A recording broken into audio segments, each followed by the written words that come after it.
পহেলা জুলাই রাজ্য জুড়ে হতে চলেছে এক বিশাল ঐতিহাসিক অনুষ্ঠান। 1,05,00,000 মহিলার ব্যাংক অ্যাকাউন্টে সরাসরি ঢুকতে চলেছে অন্নপূর্ণা যোজনার টাকা। হ্যাঁ, একদম ঠিক শুনেছেন। আপনি যদি এই প্রকল্পের আবেদন করে থাকেন, তাহলে আপনার জন্য রয়েছে বড় খুশির খবর।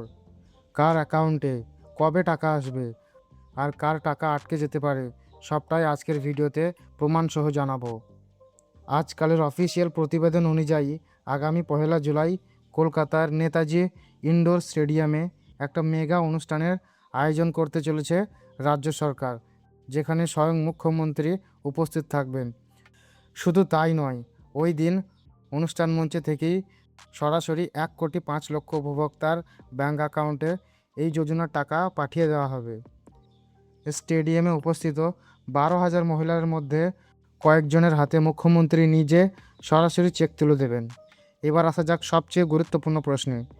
টাকা কারা পাবেন? আপনারা যারা 1 জুন থেকে 15 জুনের মধ্যে অনলাইনে ফর্ম পূরণ করেছেন, তাদের জন্য দারুণ খবর। আগামী 1 জুলাই থেকেই আপনার অ্যাকাউন্টে ভাতা জমা হতে পারে। কিন্তু যারা 15 জুনের পরে আবেদন করেছেন, তাদের আরও একটু অপেক্ষা করতে হবে।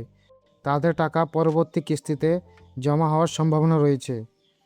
টাকা পাওয়ার আগে আপনার ফর্ম অ্যাপ্রুভ হয়েছে কি না সেটি চেক করা অত্যন্ত জরুরি। মোবাইল নম্বর দিয়ে লগ ইন করেই স্ট্যাটাস দেখতে পারেন। 3টি স্ট্যাটাস থাকতে পারে। প্রথমটি সাবমিটেড, মানে ফর্ম জমা পড়েছে কিন্তু যাচাই এখনও শেষ হয়নি। দ্বিতীয়টি ইনকোয়ারি রিভার্টেড, মানে ফর্মে কোনো ভুল আছে, সেটিও দ্রুত সংশোধন করতে হবে। তৃতীয়টি ইনকোয়ারি প্রসেসড। এই স্ট্যাটাস থাকলে নিশ্চিত থাকুন আপনার আবেদন সফলভাবে প্রসেস হয়েছে এবং আপনি টাকা পাবেন। আপনার মোবাইলে এখন কি স্ট্যাটাস দেখাচ্ছে সেটা এখনই কমেন্ট করে জানান। স্ট্যাটাস চেক করতে যদি সমস্যা হয়, তাহলে ডিসক্রিপশনে দেওয়া এবং পিন কমেন্টে দেওয়া সম্পূর্ণ গাইড ভিডিওটি দেখে নিন। প্রতিদিন এমন গুরুত্বপূর্ণ আপডেট পেতে চ্যানেলটি সাবস্ক্রাইব করুন। ভিডিও ভালো লাগলে একটি লাইক দিন, বন্ধুদের সাথে অবশ্যই শেয়ার করুন। দেখা হচ্ছে পরবর্তী ভিডিওতে।